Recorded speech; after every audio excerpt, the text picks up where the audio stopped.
You're listening to an Airwave Media Podcast. This episode is brought to you by LifeLock. Between two-factor authentication, strong passwords, and a VPN, you try to be in control of how your info is protected. But many other places also have it, and they might not be as careful. That's why LifeLock monitors hundreds of millions of data points a second for threats. If your identity is stolen, they'll fix it, guaranteed, or your money back. Save up to 40% your first year. Visit lifelock.com/podcast for 40% off. Terms apply.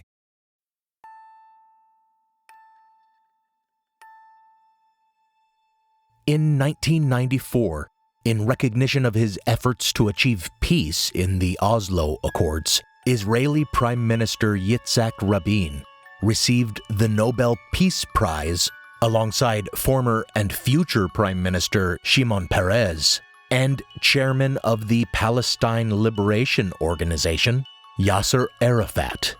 Some may criticize Rabin for his hawkish past, directing operations during the 1948 Arab-Israeli War, as well as during the 1980s as the Israeli Minister of Defense. But during his first term as Prime Minister, aligned with the dominant Progressive Labour Party in the 1970s, he worked toward peace with Egypt, and during his tenure in the 1990s, he ran on a peace platform and made some headway in that direction, with not only the Oslo Accords, but also the Israel-Jordan Treaty. While generally popular when he was swept into power in the 1990s with a coalition government, he remained unpopular with religious conservatives, like the leaders of the opposition Likud party, who believed that any withdrawal proposed in the peace process was tantamount to the forfeit of ancestral lands and a capitulation to enemies. One such leader was Benjamin Netanyahu, who today serves as Prime Minister and, in the wake of militant group Hamas's October 7th rampage, has overseen the most destructive military campaign in recent history, more destructive proportionally than the Allied bombing of Germany in World War II, according to the Associated Press. Netanyahu has always been an ultra-right-wing religious conservative hardliner, sympathetic to Israeli settlement. When Rabin worked for peace, Netanyahu said he was, quote, removed from Jewish values, end quote. And conservative rabbis followed his lead to work against the Oslo peace process, actually forbidding soldiers from evacuating any settlers.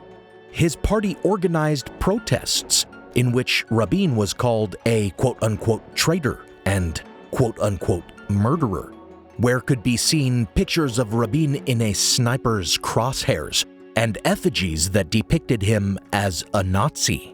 In 1995, Netanyahu personally led a symbolic funeral procession to a protest rally, with such props as a noose and a coffin. At the rally, protesters held signs aloft that read, "Death to Rabin." When a security chief urged Netanyahu to temper his violent rhetoric because there actually was intelligence that Rabin's life might be in danger, Netanyahu refused. Within a few months, Yitzhak Rabin was shot dead at a peace rally by a student with far-right views.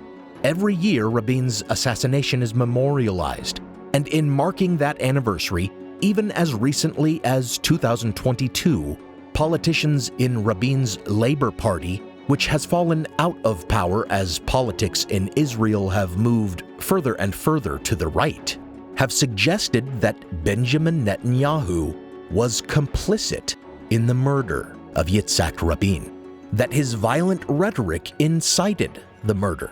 Certainly at the time when Netanyahu was encouraging such violent sentiment, there was also a palpable threat on the life of the Prime Minister. Indeed, according to New York Times best-selling author Michael Drosnin, Rabin had been warned about an impending assassination attempt a year before the vile act was actually committed. In the wake of his murder, numerous conspiracy theories unsurprisingly arose, some strikingly similar to certain American political assassinations. There were rumors of powder burns and bullet wounds and ballistic tests proving there had been multiple shooters, or that Rabin had escaped unharmed only to be murdered afterward. But perhaps the strangest conspiracy theory involves the nature of the intelligence that Michael Drosnin purportedly offered Rabin in 1994. It was not hard-earned intelligence he had acquired through investigative journalism. Rather, it was intelligence that had been around since antiquity. Michael Drosnin claimed that Rabin's death had been foretold in a secret cipher woven into the Holy Bible millennia earlier. This is Historical Blindness. I'm Nathaniel Lloyd, and while I do think there is a lot to find puzzling in the Bible, I do not think that it holds in its text predictions of events in the 1990s. Thank you for listening to Scatterbrained, the Bible Code Craze. Before we begin, I want to thank my newest patrons, Cindy Schmidt and Anna Patel. And special thanks to generous new partner and bankroller patron, Louise Rickshaw. Additional thanks to Bailey and Joe for upgrading to the plus level of patronage. Thanks to all of my patrons. Any $1 patrons who upgrade to the plus tier of $3 will get access to new episodes on the Friday before their typical Tuesday release. Patrons of the show get access to a special feed with ad-free and exclusive mini-sodes. I typically release a patron exclusive around twice a month.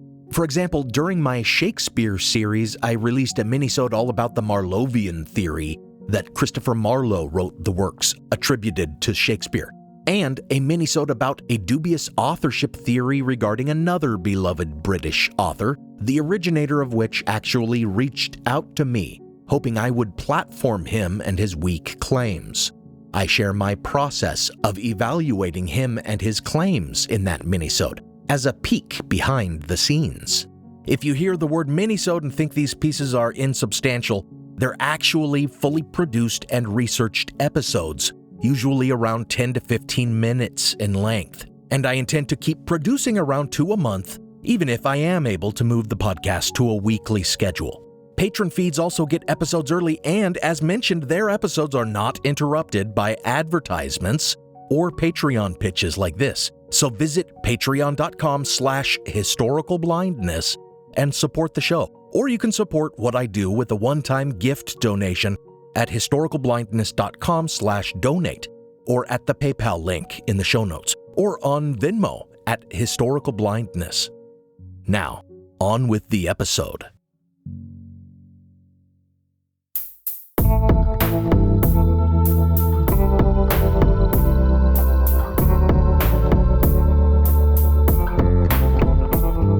Welcome to Historical Blindness. After reading and writing about the cipher hunting of Shakespeare denialists who could manage to find within the works of Shakespeare anything they might be looking for, I was inspired to talk about the very similar phenomenon of the Bible Code that was all the rage for a while in the 1990s. For those unfamiliar with the Bible Code phenomenon, it makes sense to start with the publication of Michael Drosnin's book of the same name in 1997. While Drosnin did not originate the claims of a Bible Code, he certainly popularized them and took them to the extremes for which the notion is remembered today. Drosnin was formerly a journalist for the Washington Post and the Wall Street Journal, and as have so many newspaper journalists before him, he moved into book writing with a book about Howard Hughes in 1985. For nearly a decade afterward, he struggled to find the topic of his next book, until finally learning about the weird findings of a group of researchers at Hebrew University in Jerusalem, who were using specially designed computer software to locate what appeared to be hidden messages in the Hebrew text of the Torah. These researchers examined the Hebrew text in an array, basically laying out the characters in a grid, and searched for encoded words using equidistant letter sequencing, which is essentially like a word search puzzle, finding words in the grid horizontally, vertically, and diagonally, except that the computer program could skip any number of characters, provided the same number of characters was skipped between each of the encoded word's letters. And it could search at any diagonal angle, like taking one character, then counting 9 characters over and 3 up each time to find the next character. One is rather reminded of Orville Owens' cipher wheel, in that just as Shakespeare's work had to be laid out in an arcane fashion for the cipher to appear, so too the Hebrew text had to be rearranged as a grid for this code to be discernible. Already some doubts should begin to simmer here, but Drosnin took the work of these researchers as science, and he ran with it in his book, which turned it into a sensation.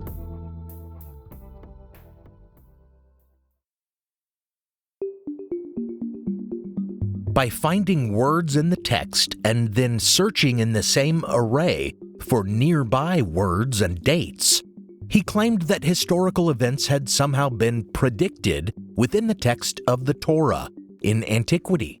He found the name Clinton near the word president, the word moon landing near spaceship near Apollo 11, the name Kennedy near Dallas, and Hitler near Nazi.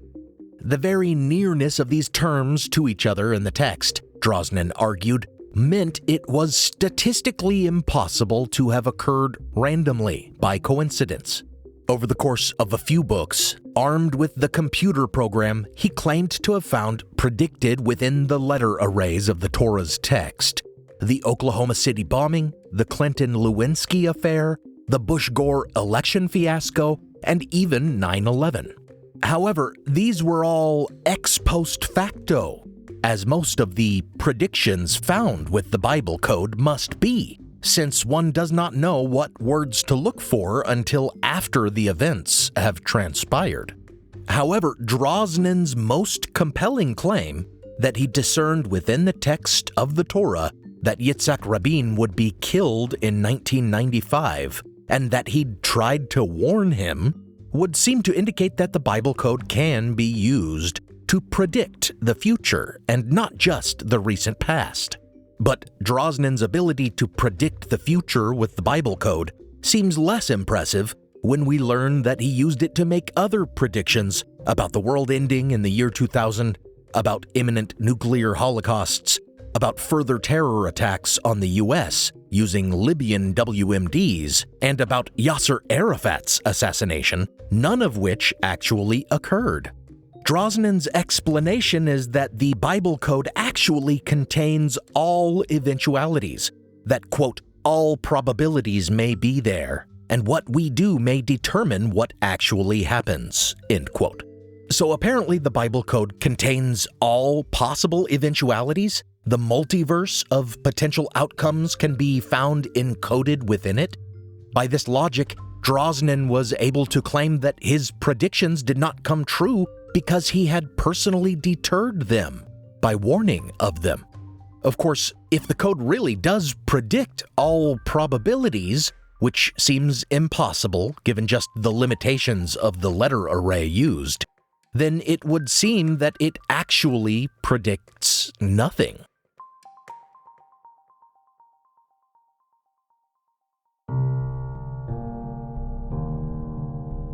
The religious proponents of the Bible code, however, did not need it to actually predict the future to be useful. For them, it was simply a proof of God. For if the presence of these references to historical events and persons were really to be found within the text of the Torah, and there were mathematicians saying that it was statistically impossible for it to be coincidence, then that was strong evidence in their eyes that the Bible was a divine work, that it could only have been written by the hand of God through divine inspiration. And this was not only an argument for rabbis to make, but Christians too. Indeed, it may actually be that fundamentalist biblical literalist Christians touted the code more than anyone. They had long argued through interpretation that references to Jesus being the Messiah could be found in the Old Testament, but now they could actually find the name Yeshua encoded there. But the very nature of it, being only accessible through computer software, begs the question of its purpose. If the code were intentionally woven into the text of the Torah from the start by God, who according to tradition had transmitted it to Moses during the Israelites' 40 years in the desert, then why would God not make it accessible for us to decode until the advent of computing technology?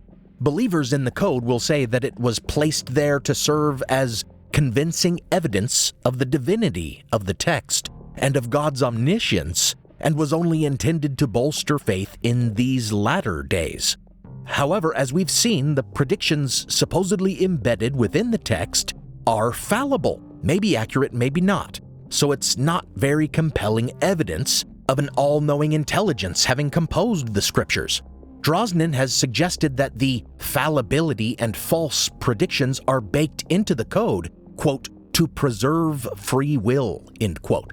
But that would suggest that signs of potential future events were placed there so that humanity can take action to prevent or ensure them. So if God put in a warning about Nazism and the Holocaust without the potential to decode it, it means that God did not want us to change it. Rather, God just wanted us to know after the fact that it was all part of the plan, in which case, it just further bolsters the atheistic argument that if God were real, then he, she, they, it is cruel or even evil, and therefore unworthy of our devotion and worship.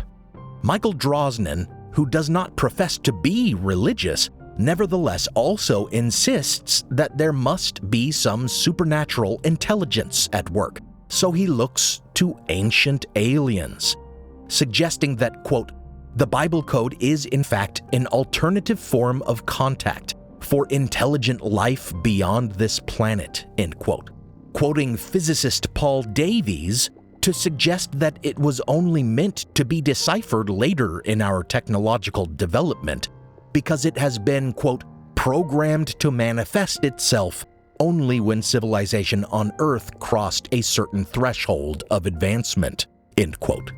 An interesting take, but one cannot help but wonder then why they only baked vague references to people and events into the text rather than an explanation of how to establish further contact, or even just a plain message like, "We came in peace." The more we learn of Drosnin's claims, the clearer it is that he may not actually have been the best advocate for this Bible code phenomenon. And indeed, though he claimed to have the support of the scientists working on the code, actual mathematicians who worked on the code and see themselves as part of a long tradition of decoding the Torah actually dislike Drosnin and his claims very much. Now for a brief intermission.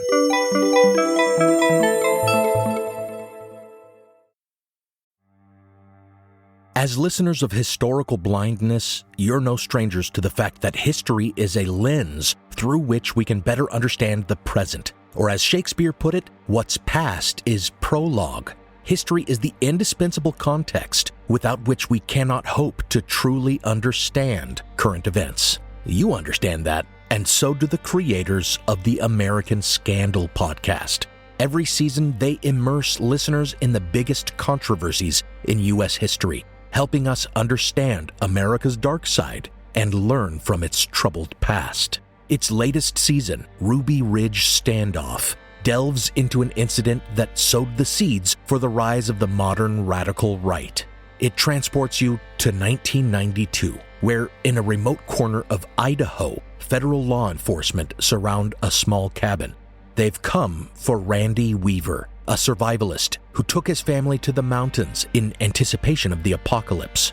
A simple weapons charge brought the agents here, but the situation is about to explode into a deadly and tragic standoff that will later become a rallying cry for far-right extremists, fueling distrust and violent anti-government sentiment for decades. follow American Scandal on the Wondery app or wherever you get your podcasts. You can binge all episodes of American Scandal's Ruby Ridge Standoff early and ad-free right now on Wondery Plus.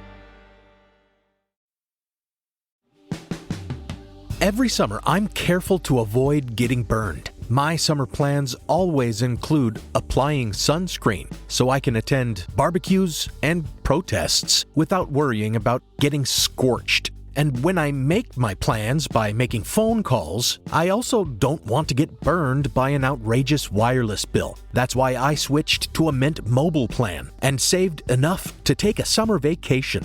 With Mint, I found no difference in speed or coverage, just a big difference in cost. And right now, you can switch to a Mint wireless plan like me to avoid sweating those surprise charges and overages. You'll just be chillin' with Mint's offer of 3 months premium service on the nation's largest 5G network for just $15 a month. With high-speed data and unlimited talk and text, it might just be the coolest thing happening this summer. This year, skip breaking a sweat and breaking the bank. Get this new customer offer and your 3-month unlimited wireless plan for just $15 a month at mintmobile.com/blindness. That's mintmobile.com/blindness.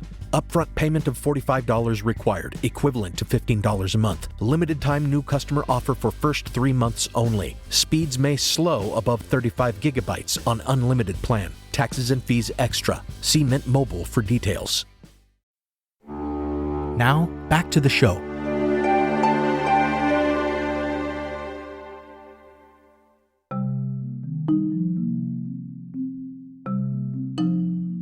There really is a long history to the claim that there is some encoded meaning in the Torah, though not so long as its proponents might claim. The first real hint of it appears in the Middle Ages, when Maimonides, a 12th century philosopher and Sephardic rabbi, is said to have found his own name, or rather an acronym used to refer to him, using the first letters of words in a certain passage in Exodus. But of course, this is an acrostic, not an equidistant letter sequence. A Shakespeare denialist would find such an acrostic and suggest that it meant Maimonides actually wrote Exodus. But Maimonides only took it to mean his greatness and wisdom had been foretold. Around the same time, Nachmanides, an early 13th century Jewish scholar and kabbalist, likewise is said to have impressed someone by finding their name in Deuteronomy, using the third letter of every word in a certain passage. While no longer an acrostic, it still was not equidistant letter sequencing, since the words used were all of different lengths, making a lot of variation in the number of characters between each letter in the name being decoded.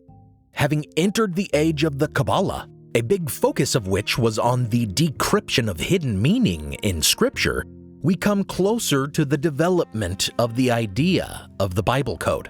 Gematria, which assigns numerical value to letters and words, was important to Kabbalists, and it would later be a central part of the Bible code, since that was how dates for predictions were derived, using the number value of letters around the names and words decoded.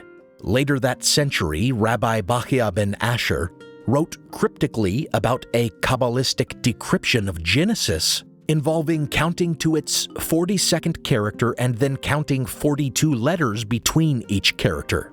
Through this decryption, one could discern the name of God and the true date of creation. To Asher, 42 was the answer to life, the universe, and everything. And I wonder if Douglas Adams may have been steeped in Kabbalistic lore when he wrote the same. The answer to the great question of life, the universe, and everything is 42. It was a tough assignment. 42?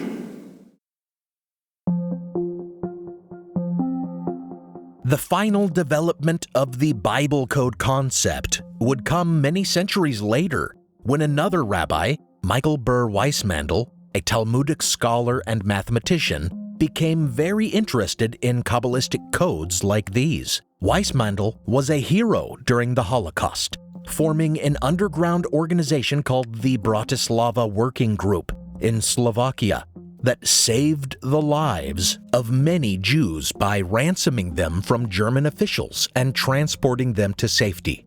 He and his family were actually put aboard a train bound for Auschwitz, but Weissmandl was prepared, bringing with him a loaf of bread into which he had baked a saw. He cut a hole in the train car and leapt from the moving train. The unimaginable tragedy was that his family did not follow him, and he never saw them again. It was Weissmandl who further developed Rabbi Bahia ben Asher's concept of stringing together hidden words by skipping equal intervals of characters in the book of Genesis. The best he could manage was by laying out letter arrays of the text using paper cards, but he was unable to pick out the decrypted words that, decades later, a computer program would be capable of finding. It was Weissmandl's work, published posthumously by his students, that would inspire the work of the researchers at Hebrew University, which in turn would inspire Michael Drosnin. These researchers, Eliyahu Rips, Doron Whitstum, and Yoav Rosenberg, designed their computer program to do what Weissmandl had been trying to do. They claimed that they never suggested that the Torah code could be used to predict future events. Rather, they searched for the names of rabbis throughout history, including those I've mentioned in the episode, along with their birth and death dates, arguing that finding them could not be explained by chance, and they managed to get their work published in a scholarly journal. The editors of the journal in question, Statistical Science, were actually skeptical, since they understood that computers were capable of finding surprising patterns even in random data. But they published regardless, more as a challenge of a claim that needed disproof. Their publication only legitimized what appeared to Drosnin and others to be mathematical proof of something supernatural.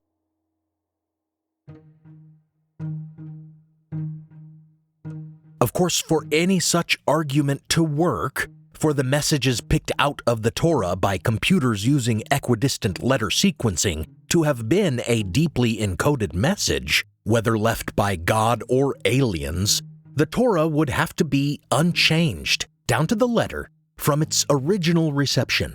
Even if you aren't looking for proof of divinity, for the Bible code to be meaningful at all, since even the change of one letter would throw off the entire array, it must be viewed as an untouched, inviolable ancient text. Indeed, this is the received tradition of Judaism.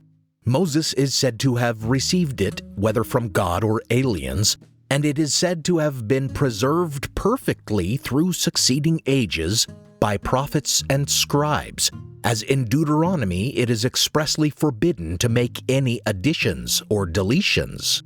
To believe this, we must not only accept the story about God divinely transmitting the Torah down to the character, or at least accept Moses' authorship, and then also accept that when it was later recompiled by Ezra in an entirely different script, using the Assyrian square script common in the Second Temple period, that it was still preserved perfectly, down to each particular character, exactly as it had formerly appeared in Paleo-Hebrew. Today, however, even the authorship of Moses is doubted by Bible scholars, who have taken up a number of hypotheses, from there having been 4 sources, the Jahwist, Elohist, priestly, and Deuteronomist sources, to perhaps just the 2 sources, the priestly and Deuteronomist sources, to perhaps there having been numerous additions to some pre-existing tradition.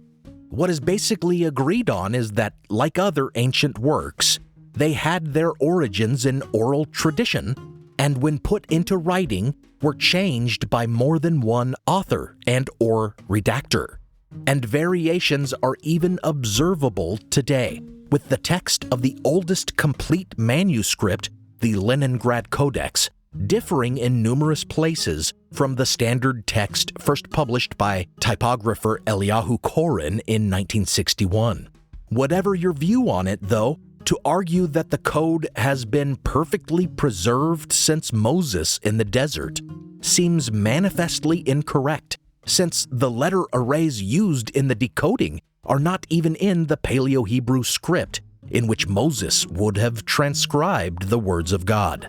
And it is especially doubtful when we come to understand how much the text has been further changed to suit the computer program that decodes it.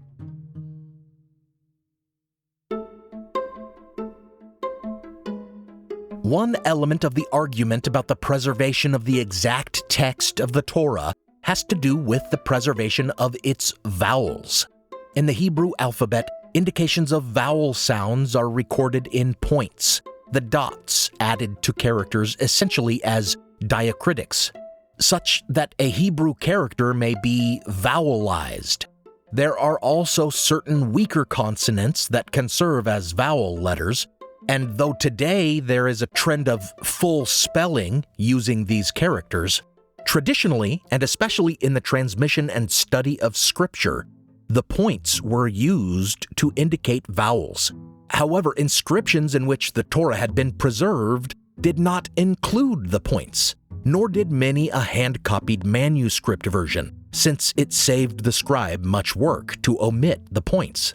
If one were aware of the oral tradition inscribed, one could read it despite the missing vowels, though, and by the time of the printing press, the Torah and other scriptures were printed in full vowelized form. The thing is, though, that without vowels, Hebrew can become meaningless. A single word, as just a grouping of consonants, could be read as several different words, depending on the vowels one adds. How, then, can we trust that memory of the vowels was accurately carried down from the time when it is said God must have provided them or Moses recorded them? It is an article of faith that prophets and rabbis kept the tradition and no errors were introduced in the transmission of the oral traditions. There's even a quote from the Beatitudes in Matthew when Jesus asserts this, or seems to, quote, "For truly I tell you, until heaven and earth pass away, not one letter, not one stroke of a letter will pass from the law until all is accomplished," end quote. Or as some other translations have it, not one jot or one tittle would be changed. And there is no doubt about the vowels in the text of Matthew, at least, since the books of the New Testament were written in Greek, complete with vowels. The relevance to the Bible code here is that, indeed, many jots and tittles have been taken away for it to work. The computer software designed to tease out messages from the Torah uses unvowelized consonant Hebrew letters only. When a name like Rabin or a word like assassin is found, Drosnin added in the vowels to make it work. So really, the name could just as well have been Reuben, and the hidden message could just as well have been about the 1970 murder of Chicano rights activist Ruben Salazar. The quote-unquote code is not mathematical then, but rather entirely subjective and open to interpretation.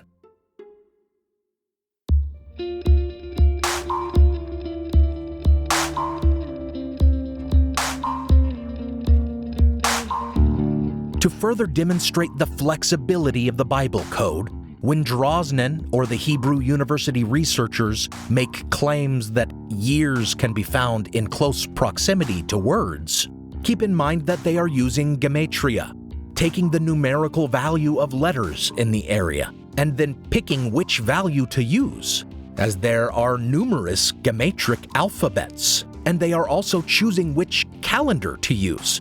Essentially, with a plethora of nearby letters, they can make any number appear. That is the heart of this puzzle. There are infinite solutions. It is claimed that what makes the findings statistically significant is that words are found in proximity to one another. But even this is not really true. In skipping characters to find equidistant sequences, they find it acceptable to skip thousands at a time to find encoded words, such that, yes, words may cross each other, but we're talking about letters scattered across the entirety of the text, really emphasizing the distant in equidistant. They essentially used a computer to run billions of searches for select words and phrases scattered equidistantly across what is basically a database of randomly placed letters in whatever directional sequence they might be found. And they only mention their successes. They don't record their many failures to find the words and phrases they searched for.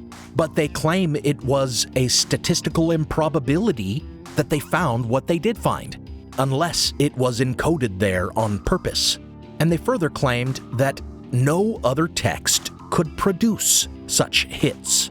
Drosnin famously claimed that it couldn't be done with, for example, War and Peace.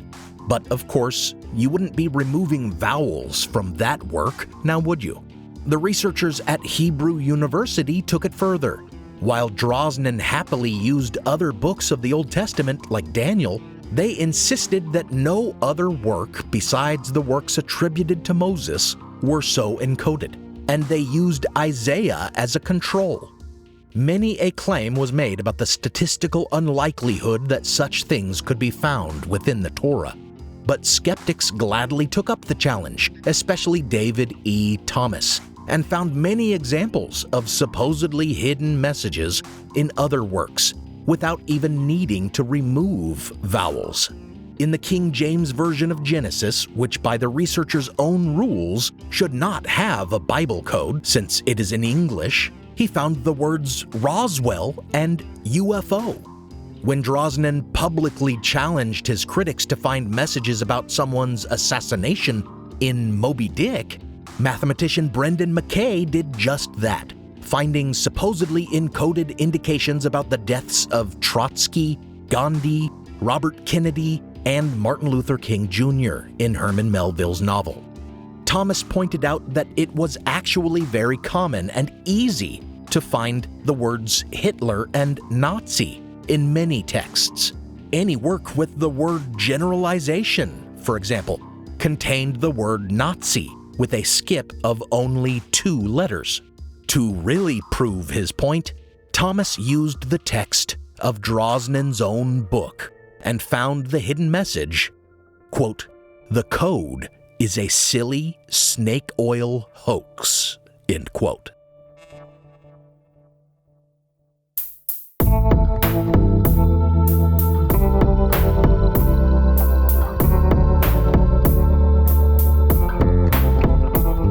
Thank you for listening to Historical Blindness. Check out the blog post for this episode, which should go up on historicalblindness.com before the next episode releases, with a transcript, related imagery, and citations for further reading. As always, thanks go out to my partner patrons, Diane Lane, Robert Fisher, Joe Escott, Sean Munger, Devlin Hoff, Michael Markham, Jessica Reeves, Fred R. Groteis, Robin Naggett, Rebecca, Don Mundus, Eunice Allen Bradley, Juliet O'Connor, Jonathan Williams, Joshua Luddington, Logan Houlihan, Lily Powers, John Gowen, Lonnie Coffer, Ralph Fenn, Ama, Kevin Osborne, Ed Shockley, Benny Slater, That One Girl, Jocelyn Clausen, Lindsay McAllister, Christine LeBlanc, and Louise Rickshaw. You patrons and listeners of the show can play at home.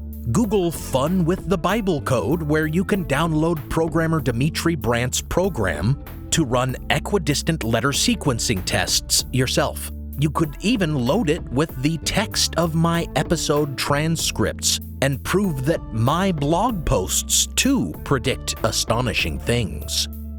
This podcast is part of the Airwave Media Podcast Network. Visit airwavemedia.com to listen and subscribe to their other fine shows, like The Constant and The Conspirators. Some music on this episode was licensed through a Blue Dot Sessions blanket license at the time of the episode's publication. Additional music is by Kai Engel, licensed under a Creative Commons Attribution license. Check out the show notes for a list of the tracks used. You can support the show by pledging on Patreon or by making a one-time donation on PayPal. Find those links in the show notes or find me on Venmo at Historical Blindness. Until next time, when we think about the statistical proofs that the Bible code was real, remember, as the Shakespeare denialist Mark Twain said, quote, "There are three kinds of lies: lies, damned lies, and statistics," end quote. But he didn't make that up, as many think. He actually credited Benjamin Disraeli, and, quote, "investigator demonstrates that the saying goes all the way back to the 1880s when a, quote, well-known judge, end quote, asserted that there are three classes of liars, quote, liars, great liars, and scientific witnesses, end quote.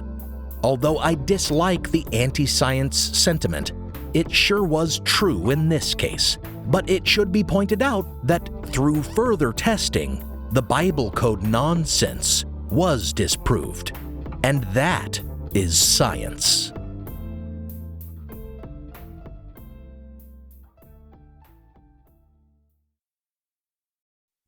The Civil War and Reconstruction was a pivotal era in American history. When a war was fought to save the Union and to free the slaves. And when the work to rebuild the nation after that war was over turned into a struggle to guarantee liberty and justice for all Americans. I'm Tracy. And I'm Rich. And we want to invite you to join us as we take an in-depth look at this pivotal era in American history. Look for the Civil War and Reconstruction wherever you find your podcasts.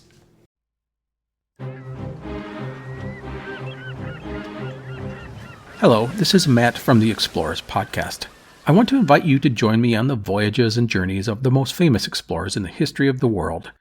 These are the thrilling and captivating stories of Magellan, Shackleton, Lewis and Clark, and so many other famous and not so famous adventurers from throughout history. Go to explorerspodcast.com or just look us up on your podcast app. That's the Explorers Podcast.